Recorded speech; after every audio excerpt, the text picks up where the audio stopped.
तो इसलिए शरीरों से मोह छोड़ दो। जो शरीर से मोह रखेगा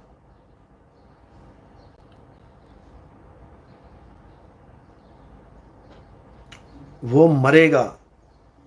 अच्छा, आपका सवाल है विक्रांत कुमार 616। बाबा, what is your opinion on Khalistani burning our flags? देखो, if they are doing such things then they are totally wrong. पहली बात तो ये है कि खालिस्तान को हम समझ नहीं पा रहे हैं। संतों ने खालिस्तान अगर बोला है तो क्यों बोला है? राज करेगा खालसा आकी रहना कोय, अगर ये बोला तो क्यों बोला है? ये भक्ति की बात चल रही है भाई।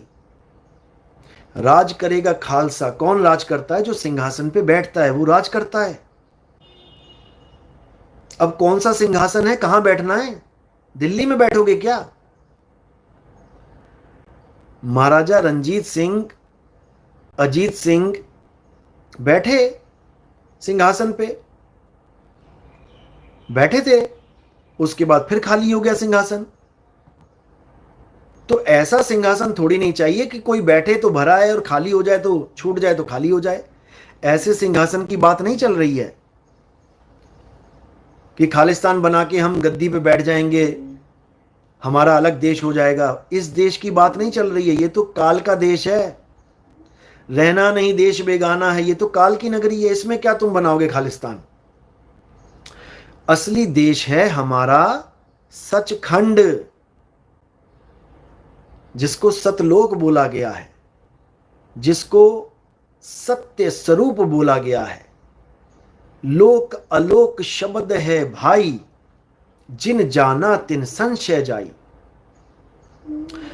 उस सत्य लोक में जो सिंहासन लगा है, उस सिंहासन पे जो बैठेगा वो राज करेगा। अब वो सिंहासन कहां लगा है? वो अधर द्वीप पे लगा है। अधर द्वीप तहां गगन गुफा में है निज वस्तु सारा। जो उस वस्तु को प्राप्त करेगा वो सिंहासन पे चढ़ गया। अब तो जाए चढ़े सिंहासन, अरे मिले हैं सारंग पानी। राम कबीरा एक भय हैं, कोई न सके पहचानी। ऐसे राम से मिल गए कि अब कोई पहचान ही नहीं रहा है कि कौन कबीर है और कौन राम है। अब अटल सिंहासन मिल गया। यह है असली खालिस्तान। इस खालिस्तान में खालसा ही पहुंचेगा। खालसा का मतलब होता है खालिस, जिसमें कोई अवगुण हो ही ना, जिसमें कोई कलंक हो ही ना। इसीलिए गरीबदास जी ने क्या बोला कि निकलंक अवतार जब आएगा तो अपने जैसा ही सबको बना लेगा। कबीर साहब भी समझा रहे हैं, चौथी गद्दी हुई अवतारा, ताका चरित्र विदित संसारा। यानी उसके चरित्र को सारा संसार अपना लेगा। हम उनके सिर बैठब आई, और वासे पार कोई नहीं पाई। समझे? और ये ज्ञान प्रचार कहां से होगा पूरे संसार में? भारत तो है ही है। गरीबदास जी की वाणी में क्या बोला गया है कि तुर्क देश से, अफगानिस्तान के आगे से, तुर्क देश में बैठ के ये पूरी दुनिया में प्रचार होगा। ये आपको वाणी डालेंगे जल्दी। तुर्क देश का मतलब होता है मुसलमान कंट्रीज। मोहम्मदन देशों में, अरब देश में बैठ के, क्योंकि ये पूरा पार्ट अरब ही कहलाता था, ये पूरा अरब ही है। अफगानिस्तान बहुत फैला हुआ था, ये अरब देश, ये सब इसी में आते थे। ये तो अब अलग अलग अलग अलग हो गए। तो गरीबदास जी महाराज ने भी अपनी वाणी में यहीं का जिक्र किया है जहां मैं बैठ के ज्ञान प्रचार कर रहा हूं पूरी दुनिया में। समझे? ये सब आपको दिखा दिया जाएगा। और उसके बाद वाणी में क्या लिखा है वो भी समझा देंगे, उसकी चिंता मत करो, समय आने दो, धीरे धीरे सब कुछ खुलता चला जाएगा। सब कुछ A to Z खोल दिया जाएगा, बिल्कुल चिंता मत करना। निकलंक अवतार कहां कार्य करेगा, कहां से कार्य करेगा, ये सब उसमें लिखा हुआ है, आप बिल्कुल चिंता मत करना। और निकलंक अवतार कोई शरीर नहीं है, देह को कोई अवतार मत समझ लेना। निकलंक अवतार आत्मदेव है, देवों का देव महादेव आत्मदेव है। समझे? चलो 2.5 घंटे होने वाले हैं, अब आगे का सफर करना है, जीवों को जगाने के लिए निकलना है।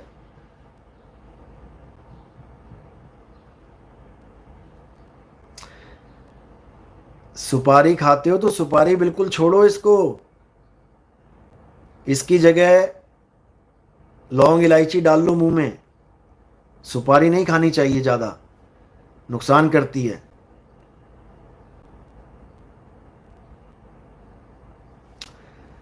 विनेश दास, चूड़ामणि अवतार होगा। भाई नाम अलग अलग हैं, लेकिन वो ज्ञान अवतार की बात की गई है। मुस्लिम धर्म में भी अभी एक नबी का आना बाकी है, उनका नाम है मेहंदी।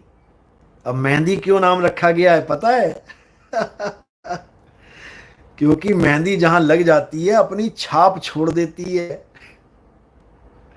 अगर तुम्हारे हाथ में मेहंदी लग गई तो तुम्हारा हाथ वैसा ही हो जाएगा। इमाम मेहंदी, बिल्कुल सही बात, यही है उनका पूरा नाम, इमाम मेहंदी। तो मेहंदी नाम उनका सोच समझ के रखा गया है, क्योंकि वो जिसको भी ज्ञान देते जाएंगे, एक मेहंदी पड़ी हुई है, जो भी हाथों में लगाता जाएगा वो सब एक होते जाएंगे, वो एक सी छाप छोड़ती, सबके हाथ लाल कर देगी। लाली मेरे लाल की और जित देखूं तित लाल। अरे लाली देखण मैं गई, मैं ही हो गई लाल। इसीलिए ईसाइयों में भी सेकंड कमिंग की बात की गई है कि ईसा मसीह दोबारा आएंगे। अब इनसे पूछने वाला हो कोई, अगर तुम्हारा ज्ञान बिल्कुल सही है और गॉड तक पहुंचाने वाला है, तो ईसा मसीह यहां आके करेंगे क्या? जो तुम कर रहे हो क्या वही करेंगे? तो उनके आने की जरूरत क्या है? अरे भाई, जो तुम कर रहे हो उसको रोकेंगे, और जो सही है वो करवाएंगे। समझे? जो तुम बकरे की टांग खिला रहे हो, जो मछलियां मार मार के खिला रहे हो, ये सब रोकेंगे। और जो तुम हवाला दे रहे हो कि ईसा मसीह ने 2 मछलियां और 5 ब्रेड खाई, 5 स्लाइस खाई और खिलाई, ये वो मछलियां नहीं है पानी वाली बदबूदार, ये वो ब्रेड नहीं है आटे की 5 ब्रेड। मछलियां बोला है मन और माया को। ये 2 मछलियां ऐसी हैं किसी के हाथ नहीं आती। इस मन के और माया के चक्कर में पूरा संसार भरा पड़ा है। समझे? पूरा संसार फंसा पड़ा है इन 2 मछलियां, पकड़ में नहीं आ रही किसी के। पकड़ के देख लो मछली हाथ से। इन दोनों मछलियों का खात्मा करवा दिया, यानी मन और माया का खात्मा करवा के 5 ब्रेड का मतलब है 5 तत्व, इनका भी खात्मा करा के। खात्मा कैसे होता है? खा के। मन और माया का खात्मा, 5 तत्वों का खात्मा करवा के, जन्म मरण का खात्मा करवा के उस एक परम सत्ता से जोड़ने आएंगे, वो सेकंड कमिंग। और उसके आने से पहले दज्जाल आएगा। ये भी बोला गया है। अब दज्जाल क्या है समझ लो। दज्जाल है एक आंख का शैतान। और वो एक आंख का शैतान क्या है? जिसकी वजह से कोरोना आया था। समझे?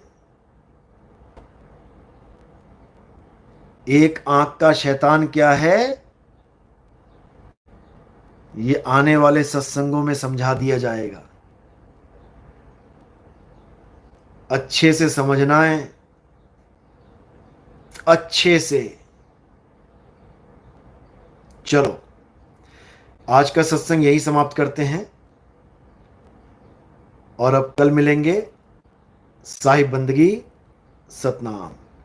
नवीन जी, नवीन गुप्ता, आप सवाल पूछना चाहते हैं तो आप मुझे मैसेज करें 9256111007। सतनाम साहिब बंदगी। जय सत।